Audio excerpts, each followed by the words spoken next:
Anggrek merupakan tanaman hias yang dianggap paling indah karena memiliki bentuk dan warna yang beraneka macam, beraroma khas, dan bunganya tahan lama pada kondisi ruangan pada zaman modern ini. Anggrek digunakan sebagai bunga potong dan tanaman pot yang sudah menjadi suatu industri bunga di dunia.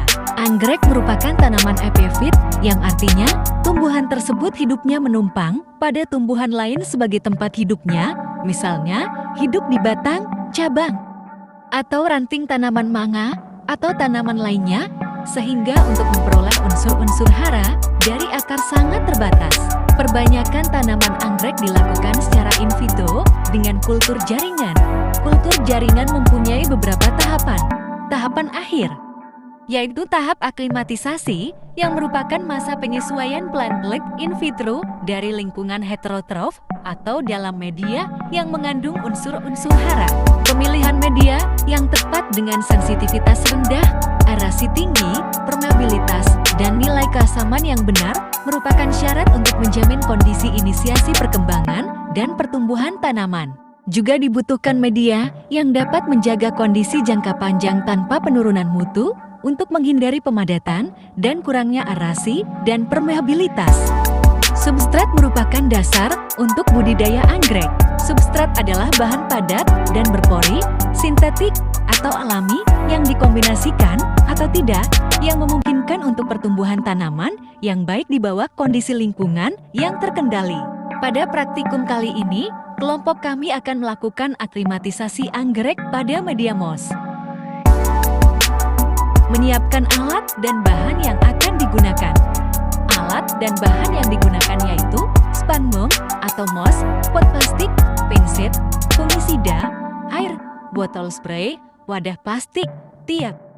Lalu mencuci bersih bibit anggrek dengan air bersih.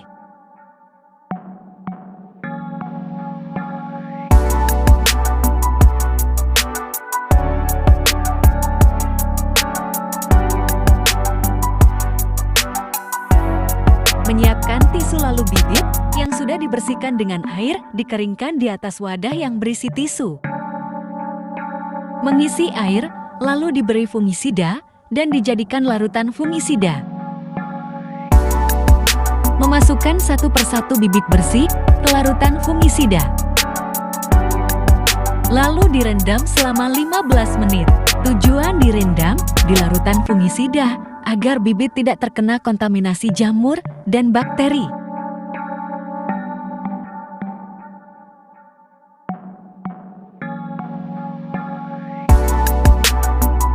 Menata pot plastik kecil, lalu memasukkan media moss ke dalam pot plastik.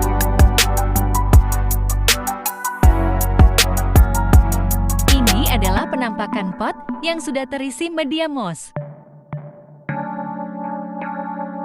Berikut merupakan proses penanaman bibit di media moss.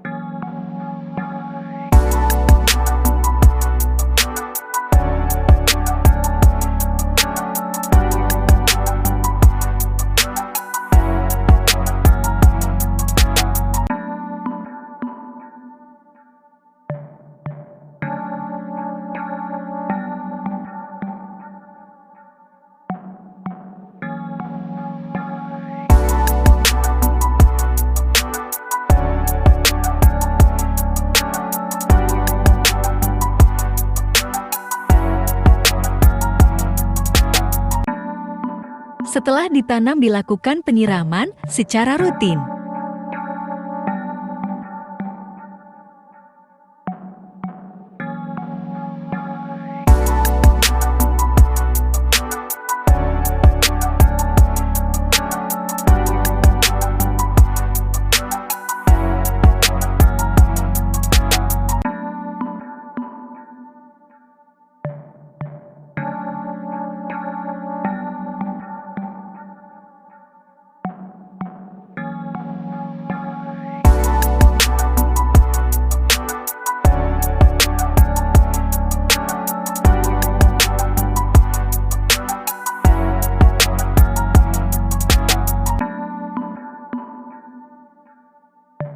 Lalu bibit yang sudah ditanam, disimpan, dan dilakukan perawatan dengan cara disiram dan diamati secara rutin.